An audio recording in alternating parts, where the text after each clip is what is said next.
Sudan Africa का एक ऐसा देश जो कभी अपनी संस्कृति और इतिहास के लिए जाना जाता था, आज दुनिया के सबसे बड़े मानवीय संकटों में से नरसंहार को झेल रहा है। जब दुनिया की नज़रें अभी गाज़ा और फ़लस्तीन में हो रहे जुल्म से हटी भी नहीं थी, तभी सूडान में मासूमों की लाशों का मंजर थमने का नाम नहीं ले रहा है। संयुक्त राष्ट्र ने तो इसे मानवता पर हमला बताया है।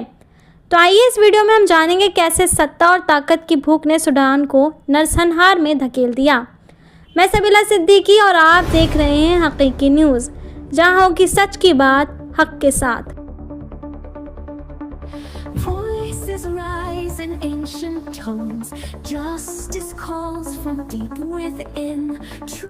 सूडान में संघर्ष की शुरुआत एक अर्धसैनिक बल यानी पैरामिलिट्री फोर्स से हुई, जिसका नाम रैपिड सपोर्ट फोर्स RSF है। RSF की शुरुआत लगभग सन 2000 के आसपास जंजावीद नाम के हथियारबंद समूह से हुई थी। अरबी में जंजावीद का मतलब है घोड़े पर सवार शैतान। कहा जाता है कि पूर्व राष्ट्रपति ओमर अल-बशीर ने समूह को दारफुर क्षेत्र में विरोध को एथनिक क्लींजिंग के जरिए दबाने के लिए इस्तेमाल किया था। जंजावीद समूह पर बहुत जल्द बड़ी संख्या में लोगों की हत्या और क्रूरता के गंभीर आरोप लगे। इन हिंसक हमलों के कारण लाखों लोगों को अपना घर छोड़कर जाना पड़ा, साथ ही हजारों निर्दोष लोग मारे गए। यही गंभीर आरोप को छुपाने के लिए 2013 में अल-बशीर ने इस समूह को RSF के रूप में जगह दी। RSF को उस समय पॉलिटिकल पार्टी और देश में शांति बनाए रखने का काम सौंपा गया। कहा जाता है इसे सूडान की आधिकारिक सेना SAF के नियंत्रण में बनाया गया था। साल 2019 में आर्थिक स्थिति खराब होने के कारण देश में भारी प्रदर्शन शुरू हुआ, जिसमें ओमर अल-बशीर की सरकार गिरा दी गई और लोगों ने लोकतंत्र यानी डेमोक्रेटिक कंट्री की मांग की।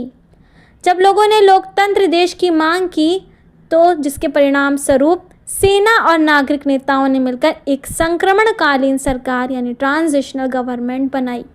हालांकि ये शांतिपूर्ण बदलाव ज़्यादा वक्त नहीं चला, क्योंकि सेना अपनी ताकत छोड़ने को तैयार नहीं थी। नागरिकों और सेना दोनों पक्षों के बीच गहरा तनाव शुरू हो गया। इसी तनाव के कारण अक्टूबर 2021 में सेना ने तख्ता पलट कर दिया और नागरिक सरकार को गिरा दिया, जिससे देश में एक बार फिर सैन्य शासन लागू कर दिया गया, जिसके चलते अप्रैल 2023 में सूडानी आर्म्ड फोर्स SAF और रैपिड सपोर्ट फोर्स RSF के बीच सत्ता और नियंत्रण को लेकर युद्ध छिड़ गया। ये लड़ाई राजधानी खार्तूम से शुरू होकर दारफूर जैसे संवेदनशील क्षेत्रों तक फैल गई। मामला तब गंभीर हुआ जब RSF के जवानों ने नॉर्थ दारफूर पर कब्जा कर वहां के लोगों पर जुल्म करना शुरू कर दिया। हाल ही में नॉर्थ दारफूर राज्य की राजधानी अल-फशैर से भयावह तस्वीरें और खबरें सामने आई हैं, जिनमें RSF के लोग नागरिकों को जिंदा दफनाने, गाड़ियों के नीचे कुचलने और हर तरह का टॉर्चर करते नजर आ रहे हैं। महिलाओं के साथ दरिंदगी की जा रही है। यही नहीं, RSF के लड़ाकों ने अल-फशैर के एक अस्पताल में मरीजों, डॉक्टरों के साथ 460 से भी ज़्यादा लोगों को निशाना बनाकर मार डाला है। मरने वालों की संख्या सूडान में हज़ारों से लाखों तक पहुंच चुकी है। यही नहीं, अब तक 5 लाख से भी ज़्यादा बच्चे भुखमरी से मारे गए हैं। लगभग 1.2 मिलियन लोग बेघर हो गए। यह सब इस बात का सबूत है कि सूडान में RSF का प्रकोप हर सीमा को पार कर चुका है। सूडान में हो रही ये तबाही इतनी भयावह है कि हम सूडान के नक्शे में खून के निशान देख सकते हैं। कई रिपोर्ट्स के अनुसार RSF को ये सब करने में मदद के लिए संयुक्त अरब अमीरात UAE का साथ मिल रहा है।